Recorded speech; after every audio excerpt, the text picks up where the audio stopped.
Hi hello friends, welcome back to my YouTube channel. Friends, ಇವತ್ತಿನ video ನೋಡ್ತಾ ಇದ್ದೀರಾ, ಕರ್ನಾಟಕ ಪರೀಕ್ಷಾ ಪ್ರಾಧಿಕಾರ KEA ಕಡೆಯಿಂದ 708 ಪೋಸ್ಟ್ಗಳನ್ನು ಕಾಲ್ಫಾರ್ಮ್ ಆಗಿದೆ. ಸೊ ಅದರಲ್ಲಿ 387 ಮೂಲ ವೃಂದ, 321 ಕಲ್ಯಾಣ ಕರ್ನಾಟಕದ ವೃಂದ ಆಗಿರ್ತಕ್ಕಂಥದ್ದು. ಸ್ನೇಹಿತರೆ, ಸ್ಪರ್ಧಾತ್ಮಕ ಪರೀಕ್ಷೆ ನಡೆಸ್ತಕ್ಕಂಥದ್ದು ಕೆಲವೊಂದು ಬದಲಾವಣೆಗಳನ್ನು ಈ ಒಂದು ಸರ್ಕಾರ ತಂದಿದೆ.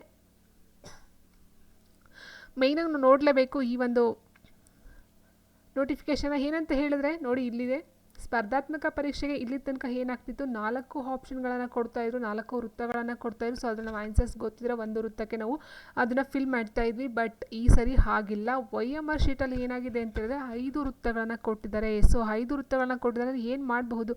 ಸೊ ಹಂಗಾರೆ 5 ಆಪ್ಷನ್ಸ್ಗಳನ್ನ ಕೊಡ್ತಾರೆ ಎಕ್ಸಾಮ್ಸಲ್ಲಿ ಅಂತ ನೀವು ಕೇಳಿದ್ರೆ, ಇಲ್ಲ, 5 ಆಪ್ಷನ್ಸ್ಗಳು ಬರೋದಿಲ್ಲ. ಕೊಡ್ತಕ್ಕಂಥದ್ದು 4 ಆಪ್ಷನ್ಗಳೇ ABCD ಅಂತಕ್ಕಂಥ 4 ಆಪ್ಷನ್ಸ್ಗಳು ಬರುತ್ತೆ.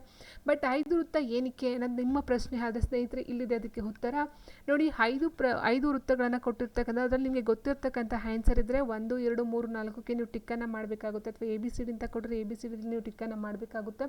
ನಿಮಗೆ ಆನ್ಸರ್ಸ್ ಏನಾದರೂ ಗೊತ್ತಿಲ್ಲ ಅಂತ ಹೇಳಿದರೆ ನೀವೇನು ಮಾಡಬೇಕು, 5ನೇ ವೃತ್ತಕ್ಕೆ ಶೇಡ್ ಮಾಡಲೇಬೇಕು.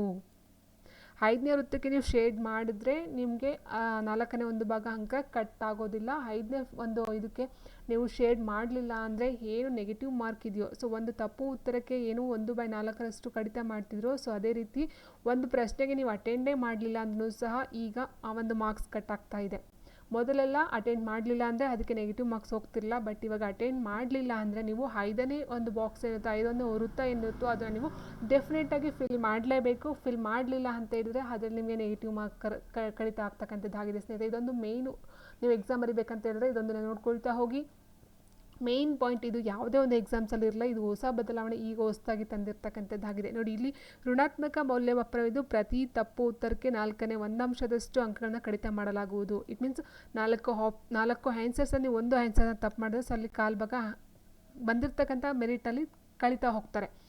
ಅದೇ ರೀತಿ ನೀವೇನಾದರೂ ಆನ್ಸರ್ಸ್ನೇ ಮಾಡಲಿಲ್ಲ ಅಂದಿದ್ರೆ ಕಳಿತಿರಲಿಲ್ಲ. ಇಲ್ಲಿ ತನಕ ನೆಗೆಟಿವ್ ಮಾರ್ಕು ನೀವು ಅಟೆಂಡ್ ಮಾಡಲಿಲ್ಲ ಅಂದರೆ ಅದನ್ನ ಹಾಗೆ ಲೆಸ್ ಮಾಡ್ತಿರಲಿಲ್ಲ, ಏನು ಮಾಡ್ತಿಲ್ಲ, ಬಿಟ್ಬಿಡ್ತೀರ. ಬಟ್ ಇವಾಗ ಹಾಗಲ್ಲ, ನೀವು ಅಟೆಂಡ್ ಮಾಡಲಿಲ್ಲ ಅಂತ ಅಂದರೆ ಇಟ್ ಮೀನ್ಸ್ ಆ ಒಂದು ತಪ್ಪು ಉತ್ತರ ಆದ್ರೂ ಸಹ ನಿಮಗೆ 1/4 ಅಂಕನ ಕಡಿತ ಮಾಡ್ತಾರೆ. ಆ ಒಂದು ಅಟೆಂಡ್ ಮಾಡ್ದೇ ಬಿಟ್ಟರು ಸಹ ನಿಮಗೆ 1/4 ಅಂಕನ ಕಳೀತಾರೆ. ಸೊ ಹಾಗಾಗಿ ನೀವು ಈ ಒಂದು 5ನೇ ವೃತ್ತ ಏನಿದೆಯೋ ಇದನ್ನು ನೀವು ಶೇಡ್ ಮಾಡಿದ್ರೆ ನಿಮಗೆ ಕಡಿತ ಮಾಡ್ತಕ್ಕಂಥದ್ದು ಇರೋದಿಲ್ಲ. ಓಕೆ, ಸೊ ಹಾಗಾಗಿ ಡೆಫಿನೆಟಾಗಿ ಇಲ್ಲ ಒಂದು ಆನ್ಸರ್ ಪಕ್ಕಾ ಇದೆ ಅಂತ ಹೇಳಿದರೆ ನೀವು ಆನ್ಸರ್ನ ಶೇಡ್ ಮಾಡಬೇಕು. ನಿಮಗೆ ಆನ್ಸರ್ಸ್ ಗೊತ್ತಿಲ್ಲ ಅಂತ ಅಂದರೆ 5ನೇ ಬಾಕ್ಸ್ ಏನಿರುತ್ತೋ, 5ನೇ ವೃತ್ತ ಏನಿರುತ್ತೋ ಅದನ್ನು ನೀವು ಫಿಲ್ ಮಾಡಲೇಬೇಕಾಗಿರುತ್ತೆ. ಓಕೆ, ಆ್ಯಂಡ್ ಮೇಯ್ನಾಗಿ ಒಂದೇ ಪಠ್ಯಕ್ರಮ ಇರುವ ವಿವಿಧ ಇಲಾಖೆಗಳ ಹುದ್ದೆಗಳಿಗೆ ಒಂದೇ ಪರೀಕ್ಷೆ ನಡೆಸಿ ಸಂಬಂಧಪಟ್ಟ ಇಲಾಖೆಗಳಿಗೆ ಮೆರಿಟ್ ಪಟ್ಟಿಯನ್ನು ನೀಡಲಾಗುವುದು ಅಂತ ಕೊಟ್ಟಿದ್ದಾರೆ ಸ್ನೇಹಿತರೆ. ಇಲ್ಲಿ ಅಂತ ಹೇಳಿದ್ರೆ ಸೊ ತುಂಬ ಒಂದು ಇದೆ ಅಲ್ವಾ. ಸೊ ಅಂತ ಹೇಳಿದ್ರೆ ಇಲ್ಲಿ ಒಟ್ಟು 8 ಒಂದು ಇಲಾಖೆಯಲ್ಲಿ ಎಕ್ಸಾಮ್ಸ್ ಕಾಲ್ಫಾರ್ಮ್ ಆಗಿದೆ. ಸೊ ಹಾಗಾಗಿ ಈ 8ಕ್ಕೂ ಸಹ ಸಾಮಾನ್ಯ ಏನಿರುತ್ತೋ ಎಲ್ಲರಿಗೂ ಸಹ ಏನು ಸಾಮಾನ್ಯ ಪಠ್ಯಕ್ರಮ ಇರುತ್ತೆ. ಫಾರ್ ಎಕ್ಸಾಂಪಲ್ FTA ಆಗಿರ್ಬೋದು, ಎಲ್ಲರಿಗೂ ಒಂದೇ FTA ಪೇಪರ್ ಬರ್ಬೋದು.